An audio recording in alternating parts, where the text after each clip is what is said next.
Hi. I'm going to talk about a little bit of the process that I have developed to play Old School Essentials solo, and just share a little bit of the way I do things and how I have things set up. Um, as you can see, I this is pretty much this is the material I'm using. Um, I think it's not a lot, which I like. I want to keep things simple, but enough. There's enough elements to go about creating adventures and scenarios with, and using miniatures and having a good time. Part doing some adventures. So the first thing I'm going to talk about is creating the party. Here, I already created most of the party members. I used this note program just to type in all the stats, weapons, and different elements of each party member. In this case, I am going to use only human fighters. And the reason is I want to have I want to use these characters as soldiers or mercenaries.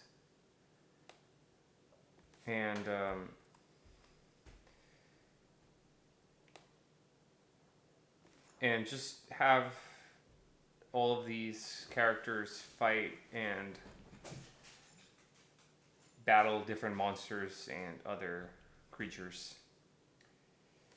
At this point, I have already created 7 characters, and they are between level 2 and 3. I found that having lower level characters is easier. I mean, it's not easier, but it's more fun. So you can die with one hit, and you can suffer a lot if you're not careful. And they're pretty much going to die eventually, some of these characters. So I'm just going to do the quick process I do, and it's easy.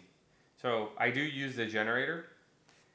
And what I want to do is I'm going to take this archer here and let's see if it focuses. Well, it's just an archer. And I want to have the most generic characters as possible. So what I do is that I know that this is an archer, and then I just start creating until I find a character that has a bow. This guy has a short bow, and I use the Old School Essentials generators, so the web tools. And this is the easiest way to do it. You can do it manually, of course, but since many of these characters may die, it's just easier to roll and do it randomly, and it's just really easy.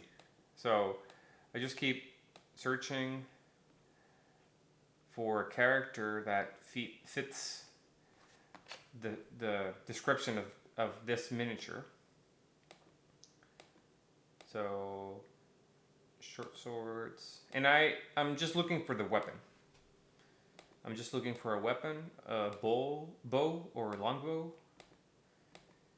will suffice. And yeah, just keep creating them. And I'll talk about a little bit of the settings here in a bit. It can take some time, so yeah, there we go. So, well, this guy has plate mail and a longbow. So I don't want that. So I'm gonna keep rolling for longbow, and leather armor. So those are the 2 criteria I want. Keep rolling.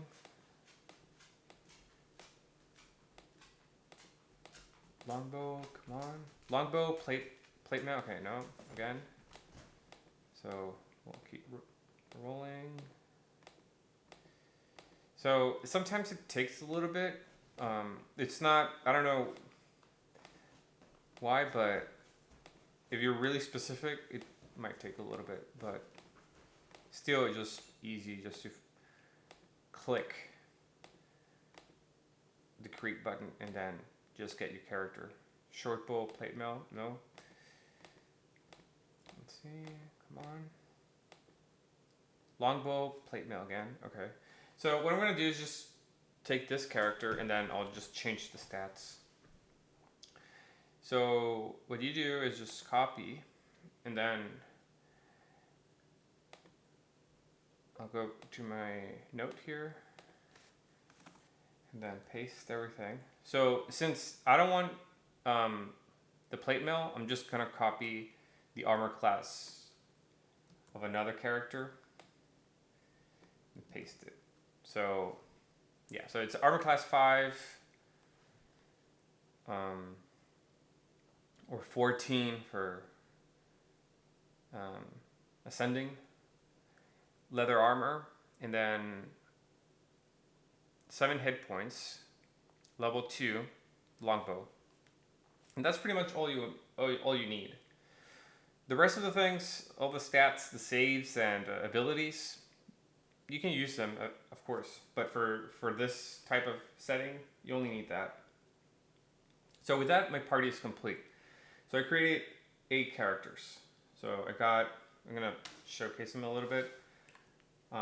So 2 longbow guys, 1 crossbow, a knight or a fighter with plate armor and a pull, 2-handed axe, sword and shield, hammer, and sword. So yeah, so these are my characters the party members that I'll be using.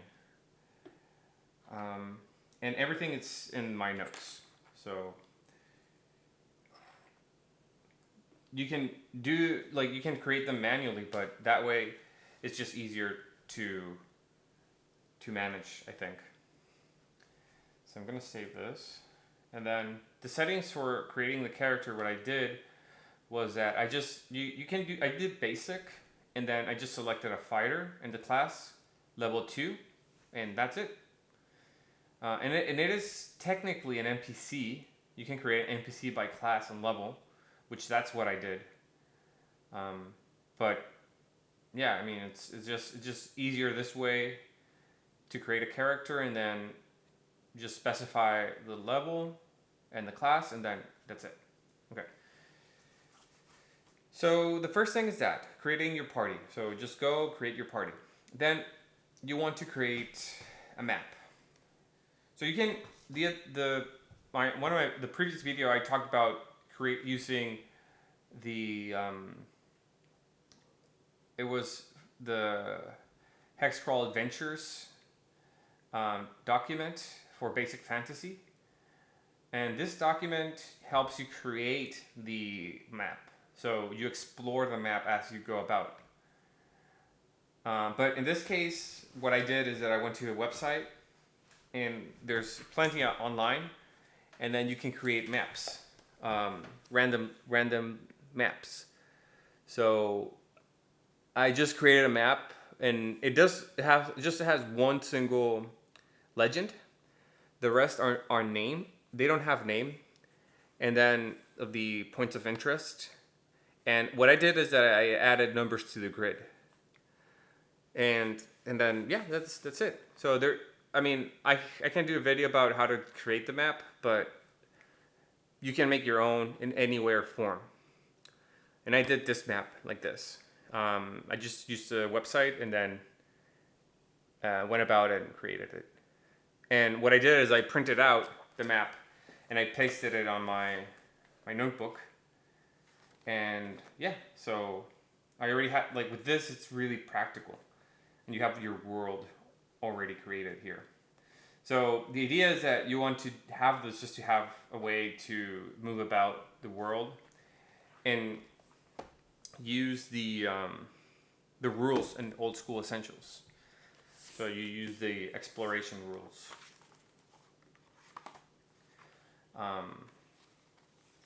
And then that way you can do the wilderness adventure rules. And then just decide how to move. What you just need to. Well, we'll get to that, but yeah, I'm not going to use the hex scroll adventure rules. I'm only going to use I might use the activity and outcomes table, which gives you some XP for different things you do, which I think it's handy. So it just gives you. It's a more in-depth way of providing XP for exploring an area. So that is useful. And I don't need to do the terrain generator because all my terrain is here. There's not going to be fog of war or any type of fog, but I mean that's one of the things that you already have the map, you already know. So, but you don't know what's in each hex, and for that I'll be using the actual tables. So points of interest that could be used since the old school essentials rule doesn't have points of interest, but it does have wandering monsters. So it's same dice roll. It's a 1d6 with a 6. You get a wandering monster event.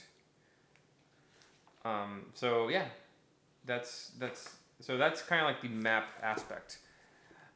To explore. So you just follow the same rules here, and then I'm supplementing it with the hex scroll adventures material, and I'm not using the generators. I'm just using the actual map that I printed out. So the reason I'm doing it this way is that it's just easier to print a map, but it's cool to have a tool online that gives you a constant flow of maps as you require them or you need them. You can do it. You can set the parameters in different ways so that you can have different types of maps. This type of map is more of a barren mountainous area. There's not a lot of things going on. There's a couple of rivers, some roads, some villages, points of interest, and well, there's like a skull, which I mean. We'll get to that later, but all these elements you can use as a creative inspiration or incentive to develop your story. So I don't know exactly what are these places. I've tested out an adventure scenario. I created one just as a test and used other supplements to do that as well. But yeah, so the next point is your starting location. So what I did in this test that I made is that I just set out this one of the specific areas to be the starting location. So with that, it's kind of like the creative aspect. That from this point on, you already have some elements to work on and start developing your story. One of the one of the stories that I started to do is that there is a group of bandits, right? So they kidnap one of the leaders of the village, and that is related to the next point, which is what I kind of am trying to push on is rolling on the adventure scenario tables, or which is not a table, but it's just a section, the adventure scenario section in Old School Essentials, because I mean it just gives you 10 settings or scenarios. But I think it's more than enough that you can constantly use it. So in this case, what happened was it was rescuing captives. So with that information, I just went about using some of the oracles in quest fronts and developed this story where the group of adventurers were exploring this unknown area. Well, it's partially known. Like, people know about this barren mountains area, but it's not a lot of people go this far or adventure through this area. But they know that there's this town, right? And they just went out to investigate and see what's going on in that town. And apparently, the town it's like a very bad place. There's plague, there's disease, and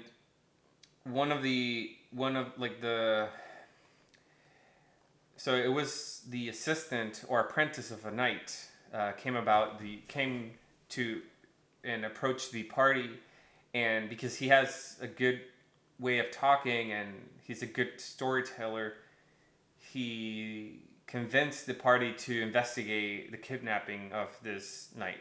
And then the only clues you have is where he was kidnapped or last seen and by whom, which is this group of bandits that roam about this area.